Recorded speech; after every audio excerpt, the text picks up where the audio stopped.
नमस्कार.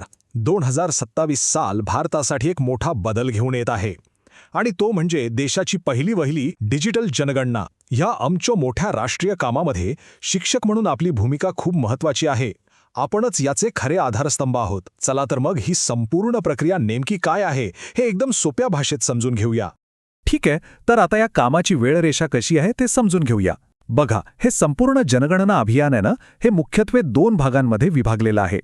पहिला भाग म्हणजे फेज 1 हा आहे घरांची यादी आणि घरगणना करण्याचा, जो एप्रिल ते सप्टेंबर 2026 या काळात होईल. त्यानंतर येतो दुसरा टप्पा म्हणजे लोकसंख्या मोजणी, आणि तो होईल फेब्रुवारी 2027 मध्ये. पण इथे गोष्ट लक्षात घेण्यासारखी आहे. जिथे खूप बर्फवृष्टी होते, म्हणजे लडाख, जम्मू काश्मीरसारखे प्रदेश, तिथे हे काम थोडं लवकर म्हणजे सप्टेंबर 2026 मध्येच वेगानं पूर्ण केलं जाईल. मग साहजिकच आपल्या मनात प्रश्न येतो की एवढं मोठं, एवढं देशव्यापी आणि पूर्णपणे डिजिटल काम जमिनीवर नक्की कसं होणार आणि याची मुख्य जबाबदारी कोणाची असणार आहे? चला तर आपण पुढे काय काय पाहणार आहोत यावर एक नजर टाकूया. आपण डिजिटल जनगणनेचं ध्येय काय आहे हे समजून घेऊया. मग एक प्रगणक म्हणून आपली नेमकी भूमिका काय असेल, कामाची पहिली पायरी काय, आपलं HRO ॲप कसं काम करतं, माहिती अचूक कशी ठेवायची आणि शेवटी या कामासाठी मिळणारं मानधन आणि जबाबदारी, या सगळ्या गोष्टी आपण टप्प्याटप्प्याने पाहणार आहोत. चला तर मग सुरू करूया सर्वात महत्त्वाच्या प्रश्नानं, का? म्हणजे हे सगळं आपण का करत आहोत? या डिजिटल जनगणनेचा नेमका उद्देश काय आणि देशासाठी याचं महत्त्व किती आहे हे समजून घेणं खूप गरजेचं आहे. एक प्रगणक म्हणून आपल्यावर अनेक महत्त्वाच्या जबाबदाऱ्या असणार आहेत. सगळ्यात आधी आपल्याला HLO मोबाईल ॲपचं व्यवस्थित प्रशिक्षण घ्यावं लागेल.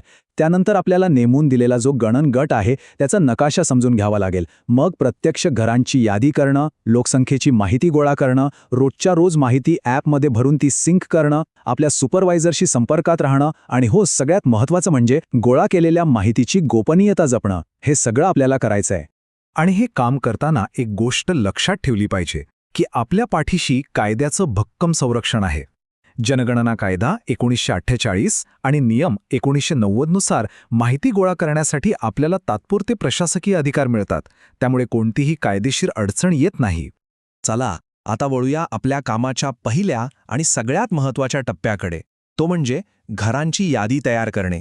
खरं सांगायचं तर हा संपूर्ण जनगणनेचा पाया आहे आणि पाया जितका मजबूत तितकीच इमारत भक्कम. त्यामुळे हे काम अत्यंत अचूक होणं गरजेचं आहे. ॲप सुरू केल्या आपल्याला 3 मुख्य गोष्टी करायच्या आहेत. सगळ्यात आधी ॲपच्या होम स्क्रीनवर आपल्याला जो ब्लॉक नेमून दिला आहे तो बरोबर आहे की नाही हे तपासायचं. मग इमारतीवर लिहिलेला बिल्डिंग नंबर ॲपमध्ये टाकायचा आणि तिसरं, घराच्या दरवाजावर जो जनगणना घर क्रमांक आहे तो नोंदवायचा. आता यातली सगळ्यात महत्त्वाची गोष्ट काय, तर हे तिन्ही नंबर म्हणजे ॲपमधला, प्रत्यक्ष इमारतीवरचा आणि आपल्याला दिलेल्या नकाशातला हे एकदम तंतोतंत जुळले पाहिजेत. इथे चूक होता कामा नये. या पहिल्या टप्प्यात आपलं लक्ष व्यक्तींवर नाही तर घराच्या रचनेवर आणि त्या घरात उपलब्ध असलेल्या मूलभूत सुविधांवर असतं.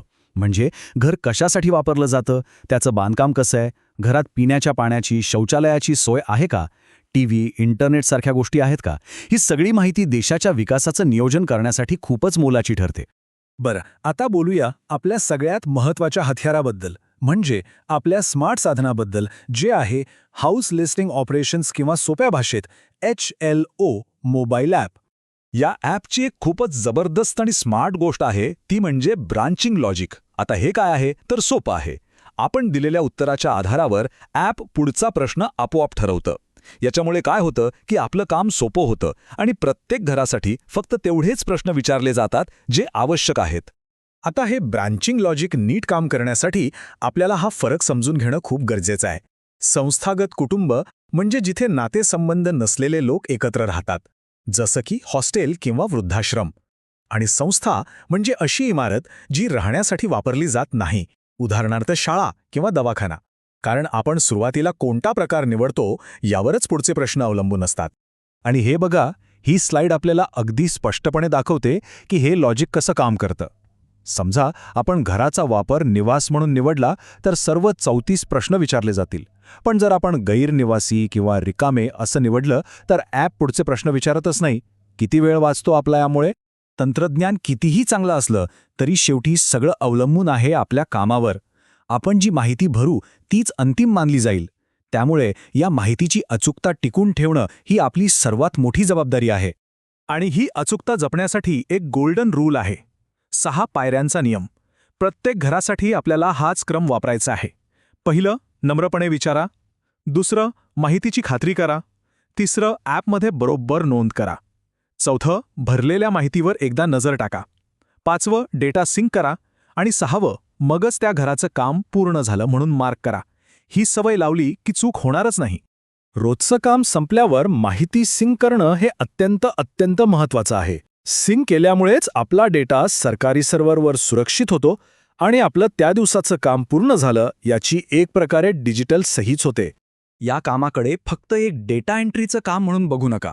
आपण गोळा केलेला प्रत्येक आकडा, प्रत्येक माहितीचा तुकडा हा आपल्या देशाच्या विकासाच्या नियोजनाचा एक अविभाज्य भाग बनणार आहे. हे खूप मोठं काम आहे. चला, आता या महत्त्वाच्या राष्ट्रीय सेवेबद्दल बोलूया आणि त्यासाठी मिळणाऱ्या मोबदल्याबद्दल म्हणजेच मानधनाबद्दल जाणून घेऊया. तर हे मानधन जनगणनेच्या 2 मुख्य टप्प्यांमध्ये विभागलेलं आहे. पहिल्या टप्प्यासाठी म्हणजे घरांची यादी आणि घर गणनेसाठी 9,000 रुपये आणि दुसऱ्या टप्प्यासाठी म्हणजे लोकसंख्या गणनेसाठी 16,000 रुपये मानधन निश्चित करण्यात आलं आहे. याचाच अर्थ दोन्ही टप्पे यशस्वीपणे पूर्ण केल्यावर आपल्याला एकूण 25,000 रुपये मानधन मिळेल. हो, पण इथे एक गोष्ट लक्षात ठेवणं आवश्यक आहे. हे मानधन तेव्हाच मिळेल जेव्हा आपण आपल्याला नेमून दिलेलं सगळं काम व्यवस्थित पूर्ण करू आणि आपले सुपरवायझर ते काम तपासून प्रमाणित करतील.